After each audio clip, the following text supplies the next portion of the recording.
போக்குல சின்ன பிள்ளைங்க படிக்கிற அந்த சிறுவர் மலரை எடுத்து வாசிச்சேன்.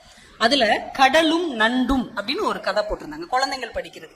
படிச்சு பார்த்தா அது வந்து நட்புக்கான ஒரு கதை. குழந்தைகள் இருக்கிறதுனால சொல்றேன். ஒரு ஊர்ல கடலும் நண்டும் ஃப்ரெண்ட்ஸா இருந்திருக்காங்க. அது எப்படி கடலும் நண்டும் ஃப்ரெண்ட்ஸா இருக்க முடியும்? கதையில எல்லாமே சாத்தியம்தான், நட்பில் எல்லாமே சாத்தியம்தான். 2 பேரும் ஃப்ரெண்ட்ஸா இருக்கிறாங்க. இந்த நண்டு என்ன செய்யும், டெய்லி சாயந்தரம் கடற்கரைக்கு வந்து அந்த கடல் கிட்ட பேசிக்கிட்டு இருக்கோம்.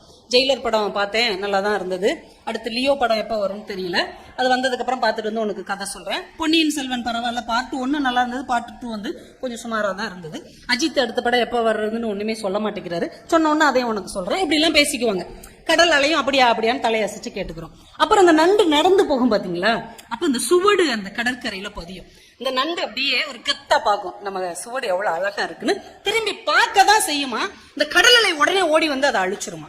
இந்த நண்டுக்கு அது ஒரு வருத்தமாவே இருந்திருக்கு, நம்ம எவ்வளவு அழகா சுவடு பதிச்சு நடக்கிறோம், ஆனா இந்த பயலால நடக்க முடியலன்ற பொறாமையில நம்ம சுவடு அழிச்சு விடுறானே அப்படின்னு அதுக்கு ஒரு மனவேதனை இருந்துகிட்டே இருந்திருக்கு.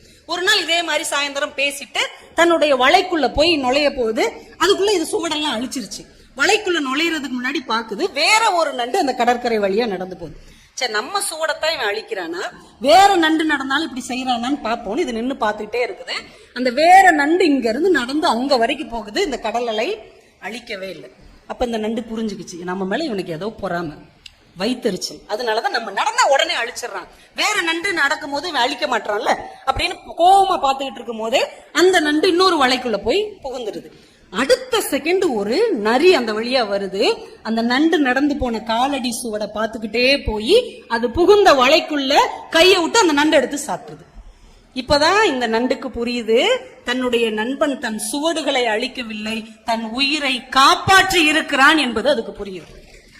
ஐயோ, நம்ம நண்பனை தப்பா புரிஞ்சிட்டோமே அப்படின்ட்டு திரும்ப ஓடி வந்து அந்த கடற்கரையில எழுதுது, முன்பே காப்பான் அன்பே நட்பு என்று எழுதுகிறது. அதையும் அந்த கடல் அலை அழித்து விட்டு செல்லுகிறது. நீதி. சிறுவர்